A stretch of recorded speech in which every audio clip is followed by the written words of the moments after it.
अस्सलामुअलैकुम। बंदा ने आज बहुत लेट जागा, शैतान ने उठने नहीं दी, जिस वजह से नाश्ता भी ना कर सका और अंजुम भाभी भी मुझे गुस्से हो रही थी।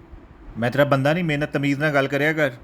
ड्यूटी का फ़र्ज अदा करने के लिए बंदा ने एक हॉस्पिटल की तरफ निकल पड़ा। अपनी रवायत को जिंदा रखते हुए बंदा ने एक लेट ड्यूटी पर पहुंचा, गाड़ी पार्किंग में लगाई और नदामत के साथ क्लासरूम में एंटर हुआ तो देखा तो क्लासरूम खाली।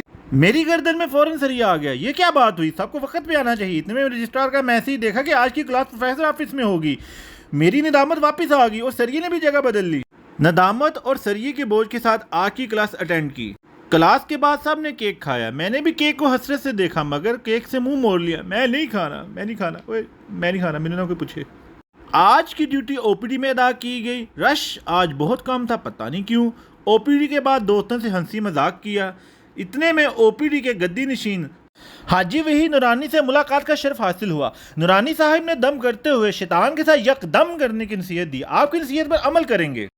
ये लाल मग बंदा नेक ने एक पठान से लिया था मगर इसमें चाय डालते ही ये बाहर से गर्म हो जाता है, इसको पकड़ना मुश्किल हो जाता है। इसी खराबी की कंप्लेन करने खान साहब के पास गया तो खान कहता है ये आपके हाथ की गर्मी है। मैंने मग उसके हाथ में रखा तो वो एग्री हुआ, हाँ मग में ही खराबी है।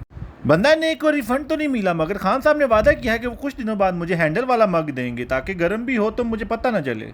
बंदा ने एक व्लॉग की स्क्रिप्ट लिख रहा था कि इतने में जोहर की नमाज का वक्त हो गया। बाद जमात जोहर की नमाज अदा करके बंदा ने एक ने शैतान की मंजी ठोक दी। शदीद थकावट की वजह से बंदा ने कुछ देर के लिए मस्जिद में ही सो गया।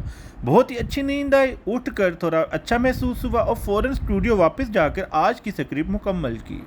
इतने में जिम का टाइम सर पर आन पहुंचा। दम वाला पानी पिया और अपनी बेसुरी आवाज में गुनगुनाते हुए बंदा ने एक इंडोर वर्कआउट अदा करने जिम शरीफ पहुंचा। जिम वाला कॉस्ट्यूम पहना।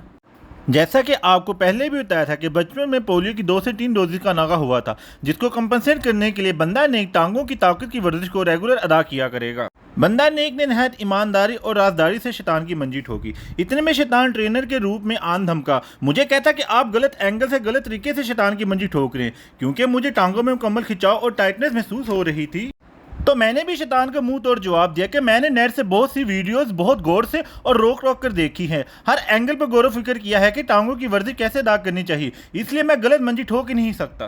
टांगे इतनी सख्त हो चुकी थी कि मेरे ज़हन में एक ही गाना चल रहा था, यार वे पटा दे मुक्कियां मार वे। वो फल्ला मुझसे तो चला नहीं जा रहा था। बड़ी मुश्किल से मैं रेंगते हुए जिम से बाहर आया और घर की तरफ रवाना हुआ। शदीद खलिया पर जाने की वजह से बहुत ही मुश्किल से मैं ड्राइव कर सका। रास्ते में दूसरे लोगों को चिकन बोटी खाते हुए देखा और खुद घर आकर कद्दू शरीफ खाया। Good night.